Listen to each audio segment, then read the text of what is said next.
Let me tell you something right off the bat. Never underestimate what a so-called outsider can do with nothing but a stubborn heart, a worn-out wrench, and an old piece of land. You think it's just about flowers? Well, let me tell you, this story gets wild.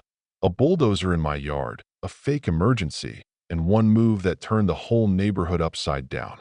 I'm Travis Murphy, and 6 months ago I traded 15 years of government work, gray walls, recycled air, nothing real, for a 20-acre patch of overgrown peace at the edge of Willowbrook Estates.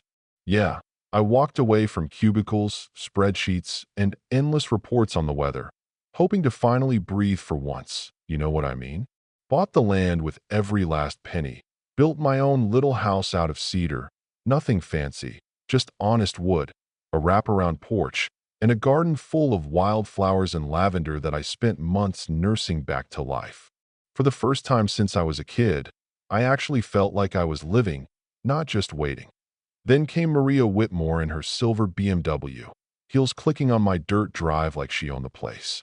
President of the Willowbrook Estates Homeowners Association. Let's call her queen of the beige boxes, right? She didn't even let her smile touch her eyes, just launched straight into how my house didn't meet standards. They want brick, stucco, nothing natural, and definitely not my wildflower beds, which, according to her, looked more like a crime scene than a garden. I tried to reason with her, said I'd checked the deed, that this land had been private since the 1800s, never part of her precious HOA. But she just smirked, handed me a thick packet of violation notices, and told me I had 30 days to comply, or else. You ever met someone so sure of their own authority, it almost feels like they're reading lines from a bad play?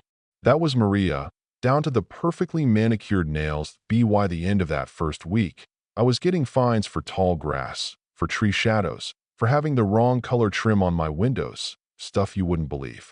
Inspectors showed up unannounced, poking around, taping new violations to my mailbox every morning.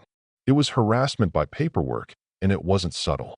My neighbors, who used to wave or bring me cookies, suddenly started crossing the street to avoid me, whispering like I was some kind of plague.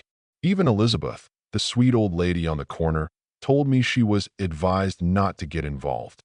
Maria's campaign wasn't just about rules. It was about making me an example, poisoning the well, so to speak.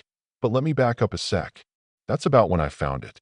While digging near one of those red survey stakes Maria's crew had planted in my yard, I uncovered an old iron pipe with Water Control 1893 carved in it. Looked like something out of an old western. Turns out it was.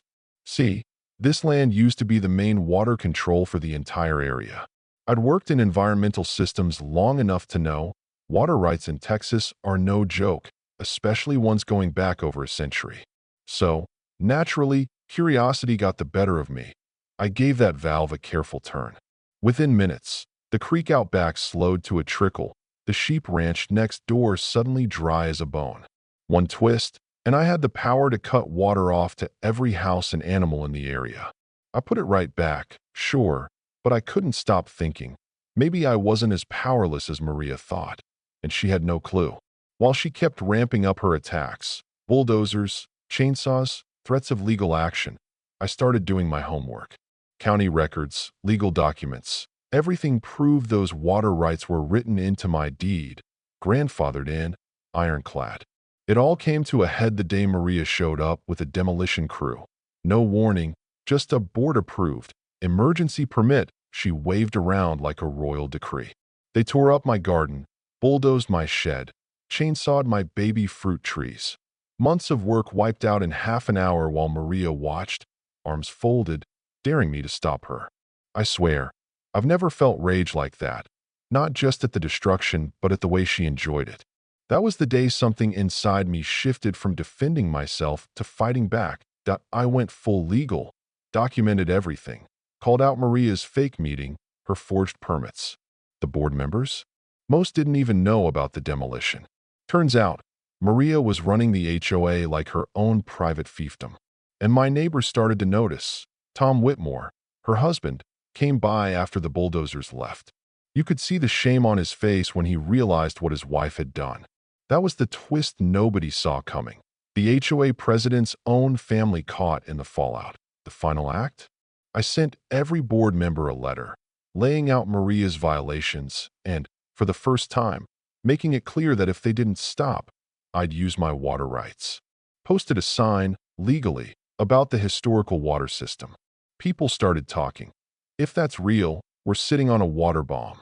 Maria tried to shut me down, even tore up my sign herself, but I had it all on camera. Then she made her biggest mistake, calling a real emergency meeting, inviting the whole neighborhood to publicly deal with me. That meeting was packed, tension so thick you could slice it. Maria tried to paint me as some threat to community safety, but I came in ready: maps, legal docs, a pump demo that made the water pressure drop right there in real time. Folks freaked out, especially when Tom, her own husband, stood up and called her out in front of everyone.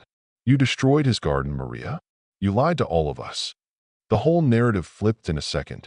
Suddenly, the outsider wasn't the villain. He was the guy holding the keys to the water. Still, Maria tried to hang on.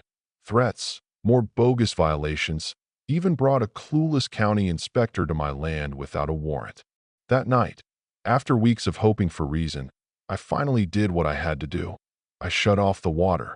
It was quiet, almost holy, the silence after the creek dried up.